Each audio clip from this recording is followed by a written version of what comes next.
Hey guys, it's William. I'm going to show you guys again how to do how I do the wiring on my cars. Again, there's a million ways to do this. This may not be the right way to do it, but this is how I do it on all of my cars. And anybody that I help, make sure that this is how I do it.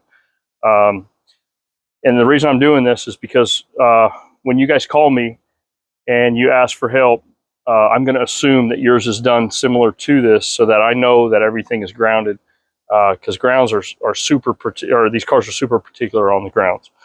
So first and foremost, the wiring harness would typically be right up here.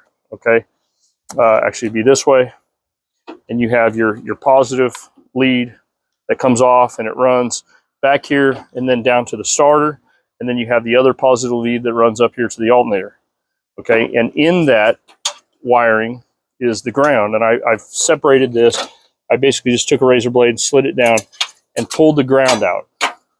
So I'm going to cover grounds more than the positive right now. But so what I do is I just reuse this wire here, and I'll cut it.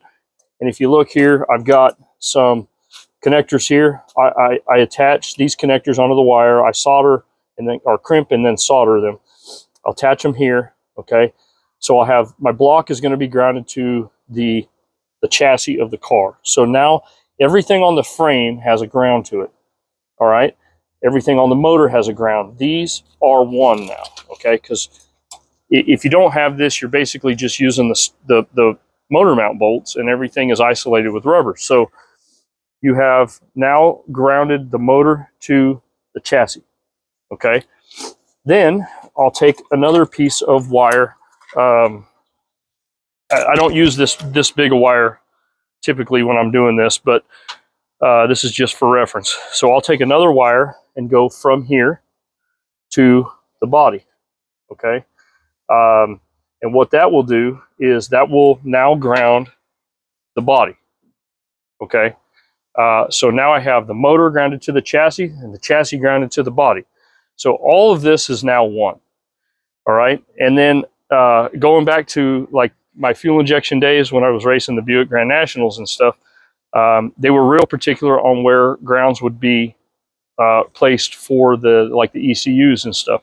And they require them to the motor, because the motor has all your sensors and stuff. Every sensor is located on the motor. Okay, so what I do is I'll take like one of these body bolts. It's just like a body bolt of some sort. It's probably the 10 millimeter that goes in right here. Okay, so I'll take that. I'll have me I usually get a 10-foot cable, and I attach it to the back of the cylinder head. There's a bolt hole right here on the back of the cylinder head. There we go. Anyway, there's one down here somewhere. This one's all covered in mud, but you can attach it to any of the bolts on the back of this, or any of the bolt holes on the back of the cylinder head.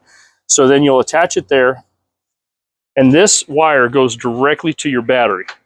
Okay, and the reason for that is because now you've taken everything else out of the equation. The negative cable comes directly from the battery to the block. Okay, don't take that wire from your negative and run it to your roll cage. Don't take that negative and run it to your body. Take it and run it directly to your motor, and then do this. Just take a few more minutes and do this. It's really simple. That will ground everything, and you can save a little bit by retaining this wire. Just use it and put it on here. So basically you're going to have the body, the motor, and the chassis all grounded together, and then your battery negative is going to go straight to your block. All right, and I'll show you some pictures here in a minute. Let me get this wired up, and I'll post all this.